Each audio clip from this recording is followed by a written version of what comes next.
नमस्कार दोस्तों, स्वागत है आप सभी लोगों का एक बार फिर से। आज का जो वीडियो का विषय है बहुत ही सुंदर है।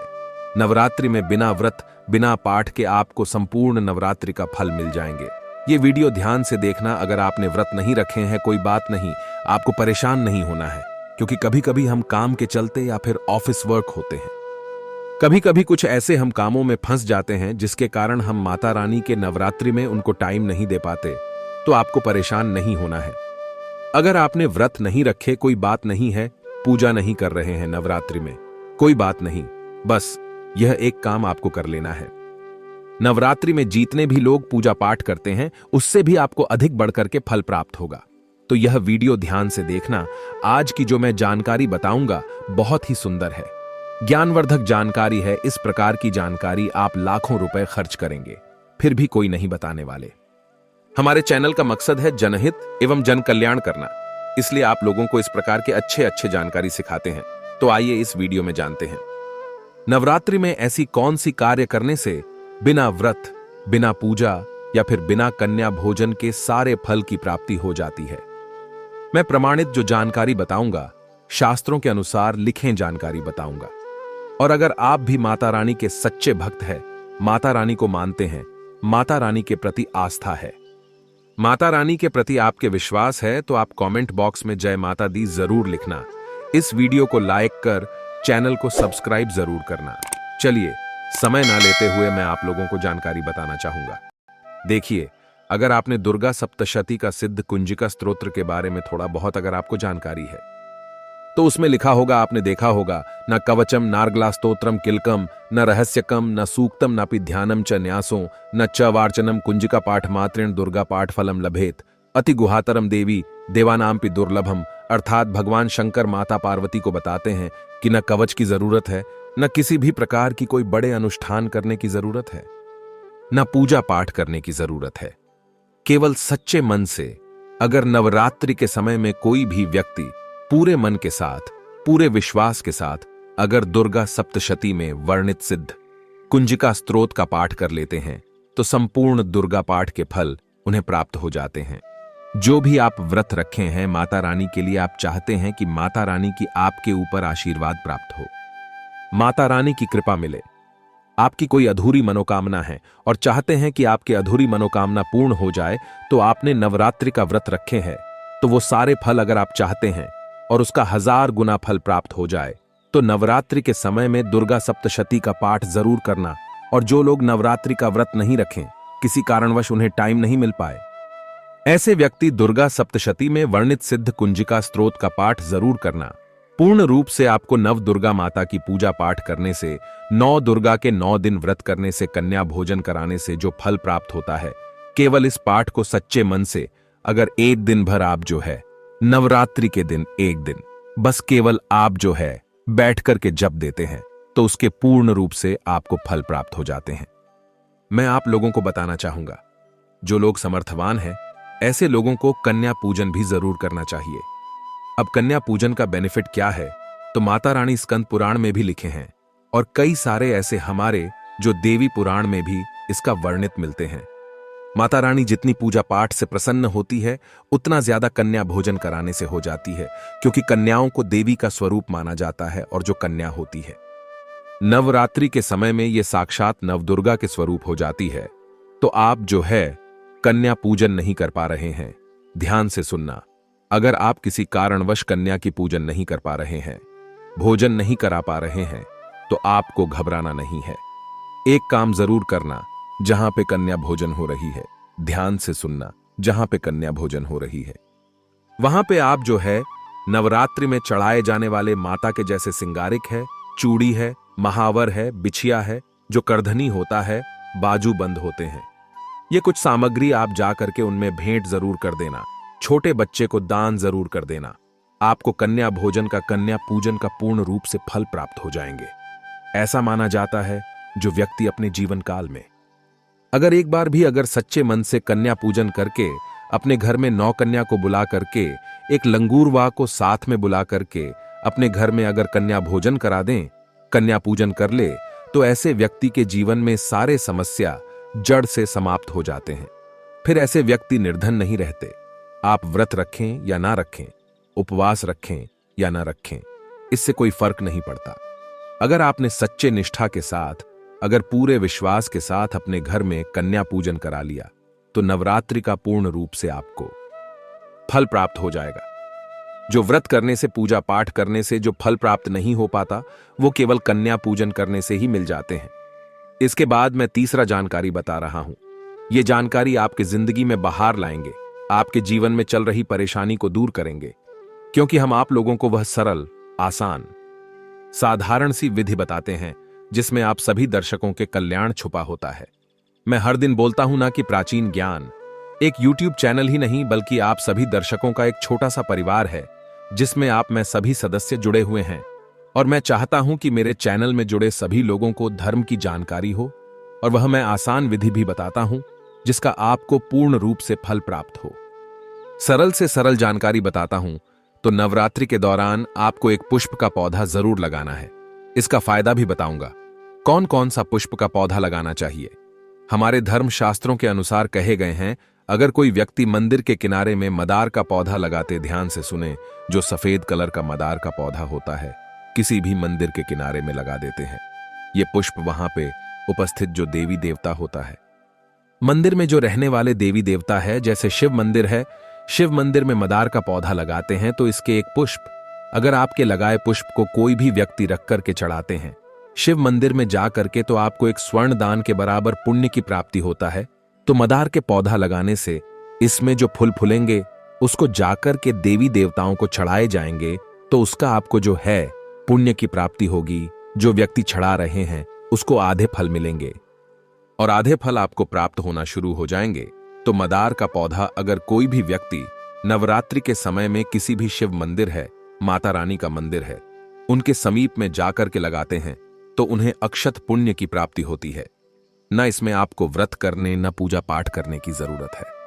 बस आप जो है कोई भी फूल का पौधा लगा सकते हैं। इस श्रेणी में आता है जैसे मदार का पौधा, सदाबहार का पौधा। सदाबहार हमेशा हरियाली रहते हैं और ये हमेशा फूलते हैं। ऐसे फूल का आपको चयन करना है जो हमेशा फूलते रहे, जिसमें फल फूल आते रहे। तीसरे नंबर पे आते हैं कनेर का पौधा। जो कनेर का पौधा, ये देवी मां का श्रृंगार कह गए हैं। कनेर का पौधा से अगर कोई भी व्यक्ति कनेर का पौधा, सफेद कलर के अगर कनेर है, तो फिर इसे अति उत्तम माना जाता है। कनेर के पौधे को पार्वती के स्वरूप कहा गया है। धर्मशास्त्रों में तो कनेर का पौधा चढ़ाने से माता रानी बहुत प्रसन्न होती है और गोदान के बराबर हमें फल की प्राप्ति होता है। आप चाहते हो तो गुड़हल के पौधा लगा सकते हैं। मंदिर के किनारे में, देवी मंदिर के किनारे में अगर कोई भी व्यक्ति गुड़हल फूल के पौधा लगाते हैं, तो हमारे धर्म में ऐसा कहे गए, गुड़हल के वृक्ष पर साक्षात मां जगदंबा का वास होता है। जी हां, ये मैं कोई हवाई बात नहीं कर रहा हूं, मैं प्रमाणित बात कर रहा हूं। धर्मशास्त्रों में भी लिखा है, आप माता रानी को 56 भोग लगाएं या ना लगाएं, कोई श्रृंगारिक सामान चढ़ाएं या ना चढ़ाएं, इससे कोई फर्क नहीं पड़ता। लेकिन अगर कोई भी व्यक्ति नवरात्रि के समय में गुड़हल के पुष्प माता रानी को सच्चे मन से अगर माला पिरोकर के 21 के संख्या में या 11 के संख्या में चढ़ा दिया जाए, तो उस व्यक्ति को वह मनोकामना पूर्ण होने से साक्षात ब्रह्म भी नहीं रोक पाते। गुड़हल के फूल माता रानी को चढ़ाने से नवरात्रि में आपने व्रत रखे हैं, पूजा पाठ कर रहे हैं, कोई बात नहीं। अगर आप व्रत नहीं कर पा रहे हैं, पूजा पाठ में टाइम नहीं दे पा रहे हैं, तो गुड़हल के फूल माता रानी को नवरात्रि की किसी भी दिन, एक दिन 21 की संख्या में माला पिरोकर के, माला बनाकर के माता को चढ़ा देना, संपूर्ण व्रत का फल मिल जाएंगे। आपने नवरात्रि के व्रत रखे या ना रखें, इससे कोई फर्क नहीं पड़ता। बस गुड़हल के फूल माता रानी को चढ़ा देना। तो ऐसा कह गए हैं, कोई भी व्यक्ति अपने जीवन काल में अगर नवरात्रि के समय में गुड़हल के पौधा लगा देते हैं और इस पौधे में फूल आना शुरू हो जाते हैं, और ये फूल अगर देवी देवताओं को चढ़ना शुरू हो जाते हैं, तो माता रानी आजीवन आपके बिल्कुल ही मदद करेंगे, आपके ऊपर अपने कृपा बरसाएंगे, आपके अपने पूर्ण आशीर्वाद देंगे, और जब तक आप इस संसार में जिएंगे कभी भी निर्धन नहीं रहेंगे। दोस्तों, इस वीडियो में बताऊंगा माता रानी को नवरात्रि में दिन के अनुसार कौन सा भोग लगाने पर क्या लाभ मिलता है और कौन सी समस्याएं दूर होती हैं। आप भी जानिए किस दिन कौन सा प्रसाद चढ़ाकर प्रसन्न करें देवी मां को। नवरात्रि का पहला दिन यानी मां शैलपुत्री का दिन। इस दिन देवी मां के चरणों में गाय का शुद्ध घी अर्पित करने से आरोग्य का आशीर्वाद मिलता है तथा सभी व्याधियां दूर होकर शरीर निरोगी रहता है। नवरात्रि का दूसरा दिन मां ब्रह्मचारिणी का होता है। इस दिन देवी मां को शक्कर का भोग लगाने से वे प्रसन्न होती हैं। इस भोग को देवी के चरणों में अर्पित करने के बाद परिवार के सदस्यों में बांटने से सभी की आयु में वृद्धि होती है। नवदुर्गा का एक रूप है चंद्रघंटा। मां के इस रूप का पूजन नवरात्रि के तीसरे दिन होता है। इस दिन मां को दूध या दूध से बनी मिठाई खीर का भोग लगाकर ब्राह्मणों को दान करना शुभ होता है। इससे दुखों की मुक्ति होकर परम आनंद की प्राप्ति होती है। मां दुर्गा को नवरात्रि के चौथे दिन मालपुए का भोग लगाने से वे प्रसन्न होती हैं। इस भोग को मंदिर के ब्राह्मण को दान करना चाहिए। ऐसा करने से बुद्धि का विकास होने के साथ साथ निर्णय शक्ति बढ़ती है। नवरात्रि का पांचवा दिन यानी मां स्कंदमाता का दिन। इस दिन माता जी को केले का नैवेद्य चढ़ाना बहुत उत्तम होता है। ऐसा करने से आपको उत्तम स्वास्थ्य और निरोगी काया की प्राप्ति होती है। नवरात्रि के छठवें दिन देवी मां को शहद का भोग लगाना बहुत अच्छा माना जाता है। इस दिन शहद का भोग लगाने से मनुष्य की आकर्षण शक्ति में वृद्धि होती है। नवरात्रि का सप्तम दिन देवी मां को गुड़ का भोग लगाएं। सातवें नवरात्रि पर मां को गुड़ का नैवेद्य चढ़ाने व उसे ब्राह्मण को दान करने से शोक से मुक्ति मिलती है एवं आकस्मिक आने वाले संकटों से रक्षा भी होती है। नवरात्रि के आठवें दिन माता रानी को नारियल का भोग लगाएं और नारियल का दान भी करें। इससे संतान संबंधी सभी परेशानियों से छुटकारा मिलता है और देवी मां की कृपा प्राप्त होती है। नवरात्रि के अंतिम दिन यानी नवमी तिथि के दिन तिल का भोग लगाकर ब्राह्मण को दान दें। इससे मृत्यु भय से राहत मिलती है, साथ ही अनहोनी होने की घटनाओं से बचाव भी होगा। नवरात्रि में मां दुर्गा के 9 स्वरूप की पूजा से मिलते हैं ये 9 लाभ। यहां जाने इन देवियों की विशेषता। अश्विन माह के शुक्ल पक्ष की प्रतिपदा तिथि से नवमी तिथि तक मां दुर्गा के 9 स्वरूपों की पूजा का विधान है। देवी दुर्गा के ये स्वरूप अनंत शक्तियों का भंडार है। इनकी उपासना है, अलग अलग सिद्धियां प्राप्त होती है, कई अनेक लाभ मिलते हैं। जाने इस साल शारदीय नवरात्रि में किस दिन होगी, कौन सी देवी की पूजा और उनके महत्व।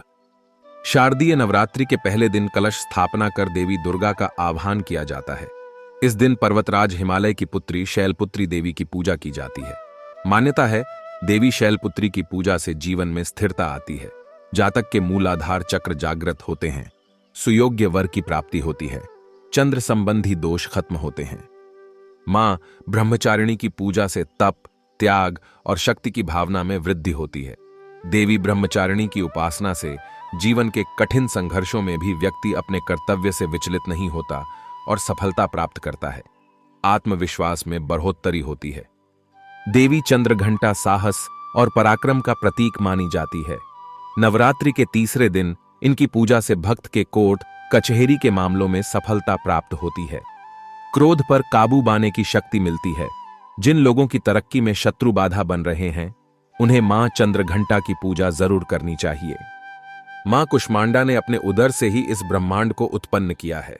जो अक्सर ही किसी न किसी दुख, विपदा और कष्टों से घिरे रहते हैं उन्हें चौथे दिन देवी कुष्मांडा की पूजा करनी चाहिए। इससे सुख समृद्धि प्राप्त होगी। संतान प्राप्ति की कामना कर रहे लोगों को स्कंद माता देवी के पूजा जरूर करनी चाहिए। मां स्कंद माता कार्तिकेय की माता मानी गई हैं। मान्यता है कि स्कंद माता की आराधना से सूनी गोद जल्द भर जाती है।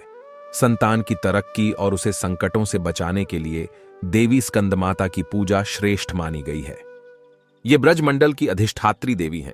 मां कात्यायनी की पूजा से विवाह संबंधी मामलों के लिए अचूक मानी गई है। नवरात्रि के छठे दिन देवी कात्यायनी की उपासना करने से शीघ्र विवाह के योग बनते हैं, सुयोग्य जीवन साथी मिलता है। नवरात्रि के 7वें दिन मां कालरात्रि की पूजा करने से वह बहुत प्रसन्न होती है और रोग, शोक, शत्रु, भय और आकस्मिक घटनाओं से साधक की रक्षा करती है। मां कालरात्रि नकारात्मक ऊर्जा बडडी से बडडी विपदा को नाश करने की शक्ति रखती है। ज्योतिष में मां महागौरी का संबंध शुक्र ग्रह से है। इनकी आराधना से वैवाहिक जीवन में सुख शांति आती है। साथ ही इस दिन कन्या भोजन कराने से घर में धन धान्य के भंडार भरे रहते हैं। पति पत्नी के बीच तनातनी चल रही है तो इस दिन मां महागौरी की पूजा करें। इस दिन कुलदेवी का पूजन होता है। नवरात्रि का आखिरी दिन मां सिद्धिदात्री को समर्पित है, जो सभी कार्यों को सिद्ध करती हैं।